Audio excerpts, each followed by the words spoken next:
When you start a game of StoneHearth, you can choose which settlers you have. These all have different perks, and forest people go in the forest, desert people go in the desert, and so on. So I thought to myself, what if I did desert people in the Arctic on hard difficulty? I'm not going to change my roster because I want this run to be as painful as possible. Also, I'm sticking with the default preset.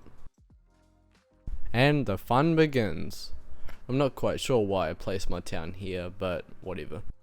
Now there are a lot of trees around here, but we can't actually use them without a carpenter. We start with a potter on the desert people, so we're gonna have to use clay instead. I also make a farmer very early on, which kind of negates the point of the preset I chose, but oh well. These settings are bad enough, but what doesn't help is that I've never really played as the desert people before, so I'm kind of figuring this out on the go. We start with a potter first. So I start crafting some basic things, and then this happens. Welcome to hard mode. I don't even have a warrior yet, so I have to get my villagers to fight, and that works out how you'd expect. Attempt 2. This time I've chosen a different preset, which allows me to get a trapper and a warrior straight away. Just looking at the ground here can tell you how annoying it is to get clay. It's just stone, stone, and more stone. Luckily we only need a level 2 potter before we can get to a mason. Now I'm officially like 10% of the way to getting towards a carpenter. It takes so long. Luckily the mason is a lot quicker to level up because we actually have a bunch of stone stored up. All I need to do is craft a bunch of benches and things and he gets XP. Don't make stone piles though, they are absolutely useless. I'm finally setting up a blacksmith, but then I get attacked by monsters. I still only have 1 footman and I can't make any more until I get a carpenter, so I just have to pray that I survive.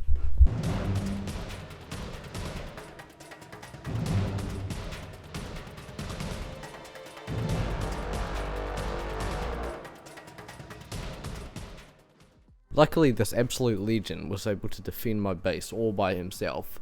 Let's just hope we don't get attacked again while he needs to heal.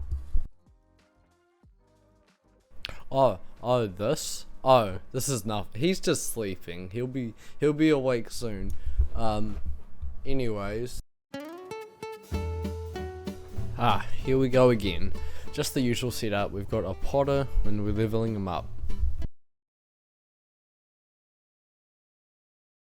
Also on here I'm choosing more mining productivity so I can level up my blacksmith more quickly. I need to level up my potter, so I'm just going to make a bunch of green clay doors so I can sell them for money. Also these give a small decoration bonus, so I'm just going to place them around my town. All you really have to do to level up is just craft a bunch of random stuff, and now I can make a blacksmith hammer. I also make quite a bit of money just selling blacksmith forges, because all they cost is stone and I have a lot of that. Now here comes the slow part. To level up my blacksmith, I need to make a bunch of ingots, but I don't have enough ore for that. It's worth noting that I only have 5 population, and only 3 of those are on mining stone.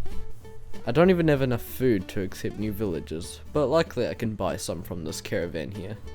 I can't make a farmer because I don't have a carpenter to make the tools. Using this food, I'm able to increase my population to a staggering 7 villagers. I know. It's worth noting that my goal is to get to 25 population, because I think the game becomes normal around that point. Now that I can buy a few swords, I can start training more than 1 footman. I'm up to 3 so far, so I might actually stand a chance. Maybe. This doesn't seem like long, but in reality this is like 4 hours of playtime and I still haven't got a carpenter yet. I'm moving the blacksmith forge closer to the mining area, so hopefully he can craft faster. Not sure if it's really going to help though, because he's still really slow. After all this time, I can finally get a carpenter. It's been like 4 hours of straight waiting. I would not recommend this challenge. Now that I have a carpenter, I can start doing things you'd normally be able to make at the start, like building houses with furniture. Okay, it's not the prettiest, but that doesn't matter. For decoration, I also chose to use an item that I can't even get, so these will never get finished. I also promoted a potter so I could make pots in urns. I'm not really sure what I was doing here. I need more food, so I create some farmland, but then it starts snowing a few minutes after, so I feel like the crops are all just gonna die.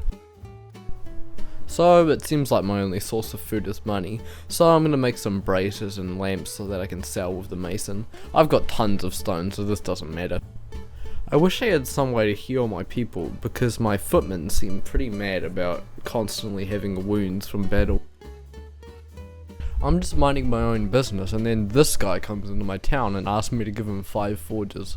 I can't really be bothered fighting him right now, so I just decided to give him what he wants. I have so many forges left over. I needed something to do while I was waiting for more food, so I built some slightly less ugly houses. I don't really care about aesthetics here, but I could not deal with the houses I made before. I found this enemy that was on like 3 health, so I just went and beat him up and took his stuff. There wasn't even anything useful in there. I'm guessing the goblins wanted revenge, so they sent this giant lizard thing after my town and I almost died.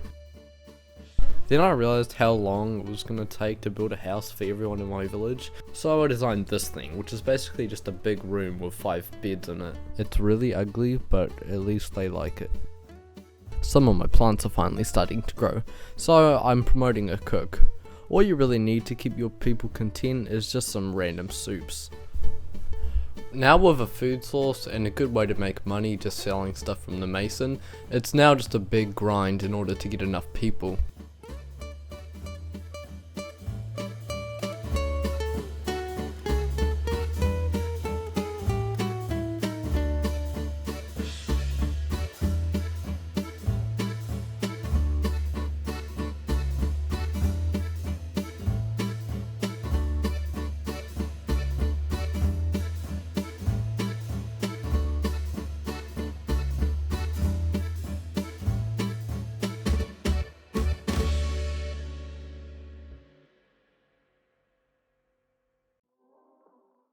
All in all, I would not recommend this challenge. It's pretty much just boring once you get past the first 10 people.